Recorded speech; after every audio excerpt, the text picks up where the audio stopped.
문제점인 경쟁은 많은데 행복은 없지 않냐. 그래서 자살도 많고 또 그 직업 중에 60% 정도는 지금 존재하지 않는 것이다. 이렇게 얘기가 많은 사회 변화와 변화도 박근혜 정부의 교육 목표가 그래서 이 꿈과 끼를 살려낼 수 있는 행복교육을 주창하면서 국민들에게 약속을 했습니다. 저는 장관으로서 신뢰받는 바른교육을 통해서 이 일을 이루겠다라고 장관으로서 약속을 국민 앞에서 드렸습니다. 그래서 이러한 행복교육, 창의, 인재를 중심으로 하는 새로운 교육의 틀을 그럼 어떻게 해나갈 것이냐. 그래서 요새 이야기하는 것이 핵심이 인성교육과 직업교육이에요. 그래서 인성교육이 참 중요하지 않느냐. 경쟁을 통해서 어떤 성과를 달성을 하더라도 인간의 됨됨 그리고 우리의 행복을 실현할 수 없다면 교육의 마지막 목표는 달성하지 못한 것이 아니냐. 이런 이제 반성이죠. 또 거기에 우리가 너무 지식 위주의 교육을 해와서 그것을 정량적으로 평가하는 데 익숙해 있지만 사실은 지식은 이제 인터넷에 들어가면은 뭐 어느 교수님, 어느 선생님보다도 풍부한 것을 즉각 제공해주는 이런 현실에 있어서는 지식보다는 지혜를 우리가 찾아내는 것을 교육의 중심으로 삼아야겠다. 그래서 이제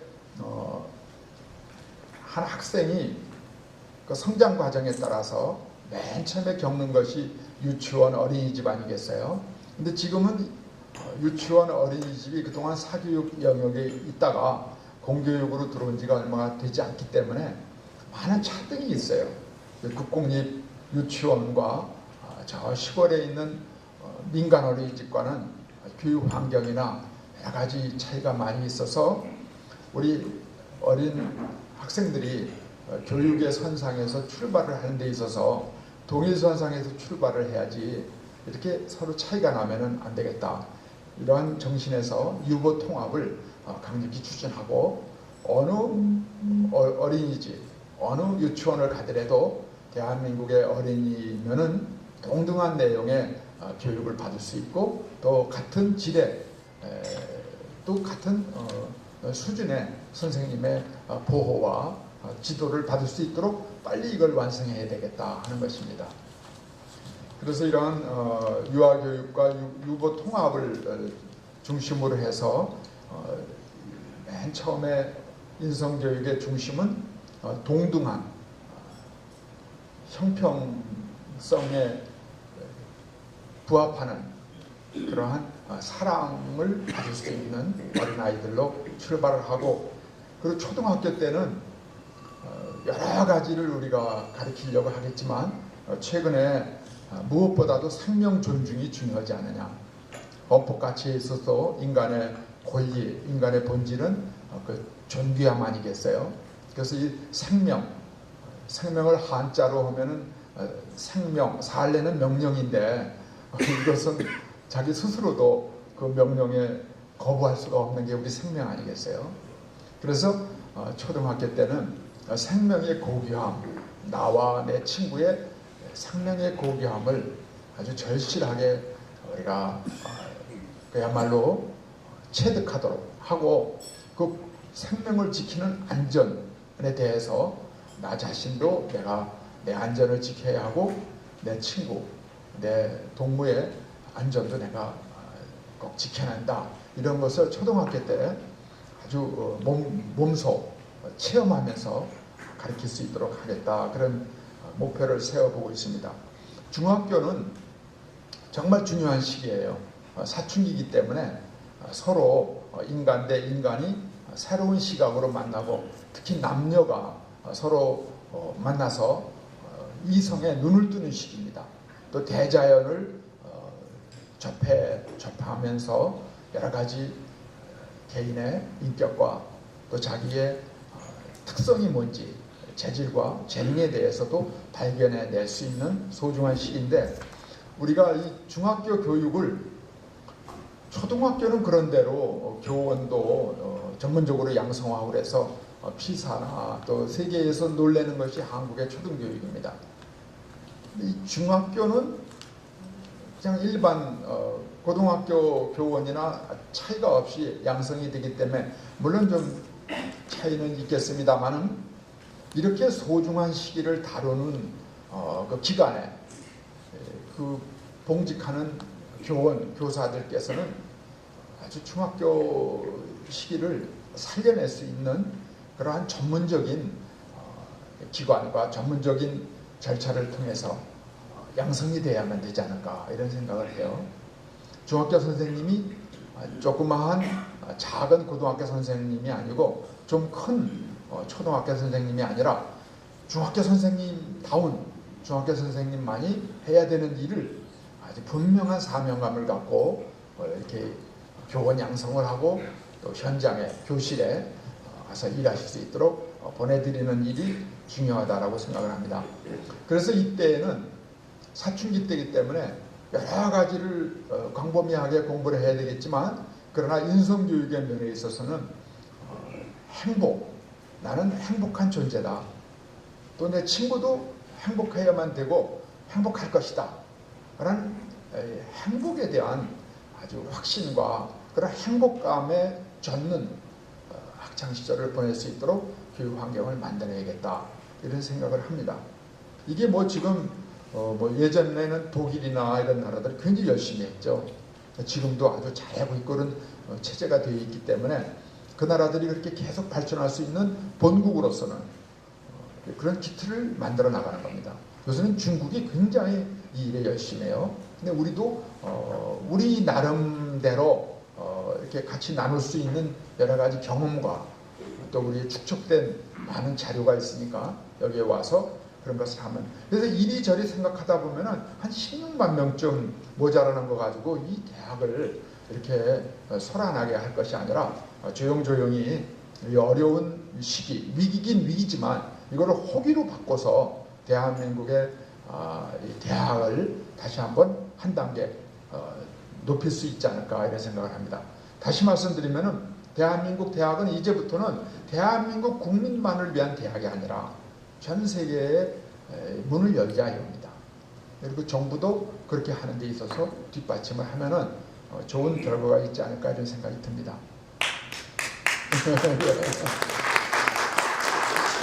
그리고 최근에 제가 그 유럽 대사가 저를 찾아왔어요. 근데 아주 중요한 제안을 했어요. 그동안은 유럽은 에라스무스니 여러 가지 그 계획이 있어서 하나의 유럽, 다시 말하면 하나의 유럽 대학을 위해서 굉장히 노력을 했습니다. 그런데 이분들이 제안을 하는 거예요. 이제 유럽과 EU와 아시아가 하나의 대학으로 하자는 거예요. 이미 아시아가 커졌습니다. 아시아 없는 세계라는 건 있을 수 없고, 그 중에서 한국은 아주 중요한 위치에 있기 때문에 이분들이 학생들도 마음대로 교환하고 이렇게 문을 서로 열자고 그래요.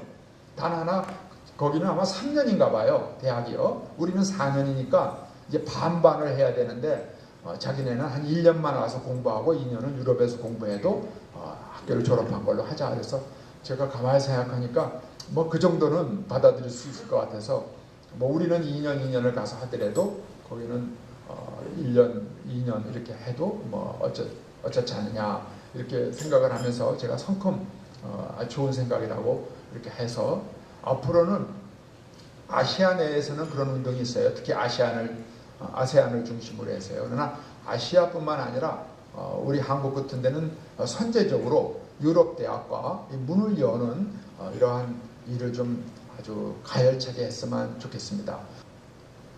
영국이 이렇게 늘렸더랬어요. 근데 이 남미에서는 줄였어요. 그 IMF 권고를 받아들이고요.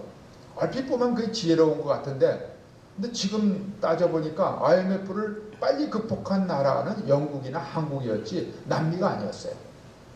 어떻게 파라독스입니다. 우리는 경제가 어렵고 집안이 어려워지면은 모든 것을 모아서 그 참 시감자 같은 그 돈을 교육에 갖다 쏟아 부었던 그런 민족적인 전통과 우리 국가의 경험이 있기 때문에 지금 경제가 어려울 때 우리는 과감하게 교육 투자를 오히려 강화해야 된다라는 게 제가 교육부 장관이라 그런지 저는 그렇게 생각합니다.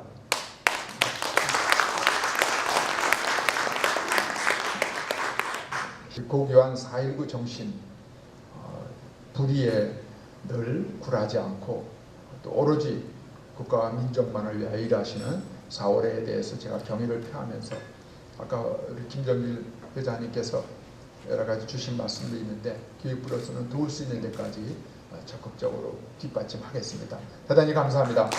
4월의 회원들은 감사의 뜻을 담아 이 패를 드립니다.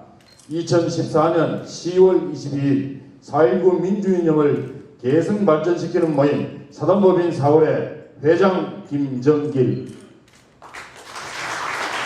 역시 지금 되어 왔는데 오늘 말씀을 들으니까 역시 이 정점을 중심으로 해서 이 나라를 어려운 국내외 이 위치 상황을 극복하겠다 하는 말씀을 해주셨거든요. 그럼 구체적인 얘기는 저도 독일에 오래 있었으니까 많이 알고 여러분들 가까이에 있는 우리 사실은 다 지도자들이시죠. 그런데 한 가지 뭐냐면 저희 4월에가 아까 말씀하셨던 대로 해야 될 현진 민주 시민 교육 운동을 우리가 하자. 그래서 우리와 이러한 운동을 앞으로 적극적으로 해 주시겠다고 하는 말씀의 답을 박수로 한번 환영합시다.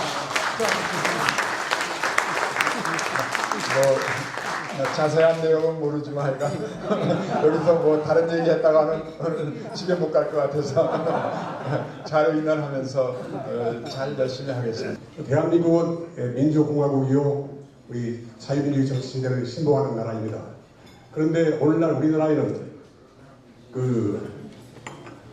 대한민국의 정체성과 정통성을 부정하는 그 종북 좌파 세력들이 시시각각 시비를 걸면서 국가 질서를 갖다 혼란시키고 있습니다. 이런 원인 중에 하나는 현재 중고등학교 학생들이 사용하고 있는 한국서 교과서를 갖다가 이게 좌파 이념으로 편집된 그런 내용으로 되어 있기 때문에 이걸 가지고 공부했기 때문에 이러한 현상이 벌어진다고 생각됩니다.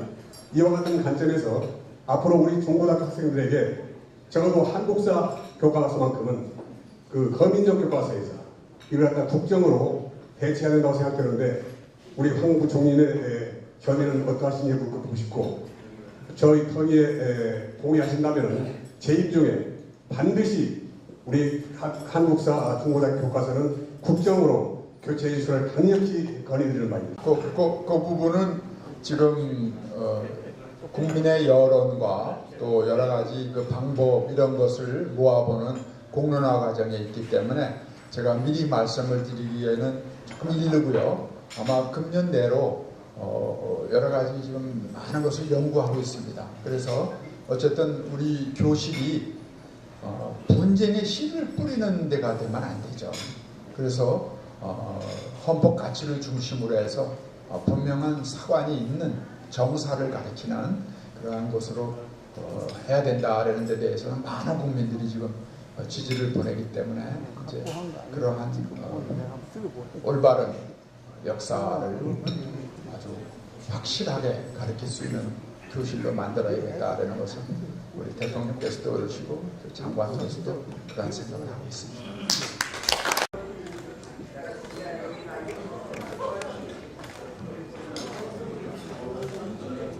네, 고맙습니다.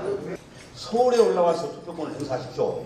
이렇게 하면 우리나라에서도 투표할 사람이 그렇게 많지는 않을 것입니다. 그래서 이제 사회부총리와 교육을 맡고 계시는 우리 황우여 의원 중심으로 해서 다시 이제는 우편 투표 제도를 합리화해달라 하는 청원이 지금 국회에 계속 들어가고 있습니다. 그리고 이제 두 번째는 제가 말씀드리려고 하는 요지는 해외 한인 2세 3세로 이어지는 우리의 후손들에게 한민족의 정체성 이걸 제대로 좀 교육 지원을 해서 제대로 한민족이 얼마나 감사하고 우리가 고난과 역경 속에서 오늘을 일군 가장 짧은 기간에 민주화와 산업화를 일군 이것을 우리 해외 700만 디아스포라의 후손들에게 심어주는 일,